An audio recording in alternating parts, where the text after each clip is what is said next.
और मध्य प्रदेश में नगरीय निकाय चुनाव को लेकर चुनाव प्रचार जोरों पर है।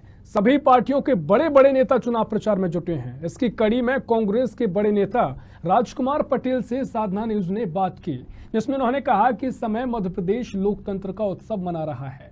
जहां जहां से अभी तक परिणाम आए हैं वो बीजेपी के खिलाफ आएंगे। बीजेपी ने डर के मारे दो तरीके की चुनाव प्रक्रिया रखी है, जिसमें नगर निगम में सीधे मेयर चुनना और नगर परिषदों में पार्षदों द्वारा अध्यक्ष चुनने की प्रक्रिया। नगर निगम चुनावों में बीजेपी को करारी हार का सामना करना पड़ेगा और नगर निगमों के परिणाम कांग्रेस के पक्ष में रहेंगे।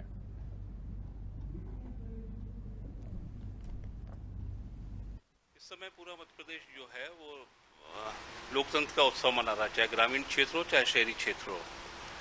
और सबसे खुशी की बात तो ये है कि जहाँ जहाँ से भी अभी परिणाम आए हैं उसमें अधिकतर भारतीय जनता पार्टी के खिलाफ गए हैं और भारतीय जनता पार्टी ने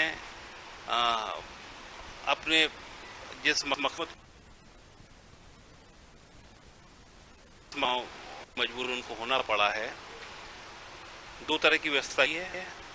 केवल 16 नगर निगम में सीधे चुनाव करा रही है, नगर परिषद और नगर पालिका में डर के मारे कर दी उन्होंने, जबकि चुनाव प्रक्रिया पूरे देश में एक ही तरह की होती है।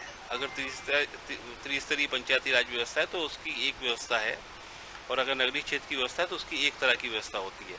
लेकिन भारतीय जनता पार्टी को इस बात की जानकारी थी कि अगर सारे चुनाव अगर नगर परिषद, नगर पालिका और नगर निगम के सीधे कराएंगे तो भारतीय जनता पार्टी को करारी हार का सामना करना पड़ता। तो वो उन्होंने अपने आप को बचाने के लिए कि खरीद फरोख्त कर लेंगे, जिस तरह सरकारें गिरा रहे हैं, सरकारें बना रहे हैं, तो उन्होंने कहा कि ग्रामीण क्षेत्र में और छोटे नगर पालिका और नगर परिषद में हम इंडायरेक्ट करा लें और केवल 16 भारतीय जनता पार्टी चुनाव लड़ रही डायरेक्ट। और मुझे उम्मीद है कि आज पूरे प्रदेश की जनता जिस तरीके से परेशान है, चाहे प्रॉपर्टी टैक्स हो, चाहे सफाई हो, चाहे जल हो, चाहे नगर निगम नगर पालिकाओं का भ्रष्टाचार हो, ये बहुत ऐसे मुद्दे हैं जो आम मानव जिससे उद्वेलित है।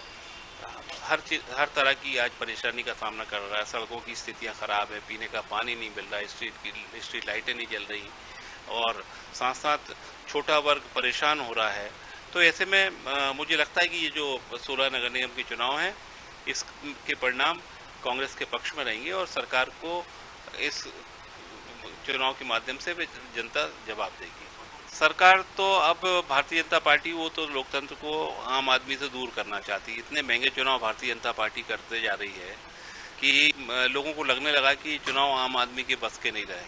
कांग्रेस के साथी संघर्ष कर रहे हैं और इस संघर्ष में जनता उनका साथ दे रही है और हम लोग जनता के भरोसे इन चुनाव में हैं। जहाँ तक आपने भोपाल और ग्वालियर की बात की है, हम दो ही जगह नहीं, हम पूरे प्रदेश में बढ़त में। और पंचायत चुनाव की इस खास पेशकश में इतना ही। देश और प्रदेश की तमाम खबरों के लिए देखते रहिए साधना न्यूज। नमस्कार।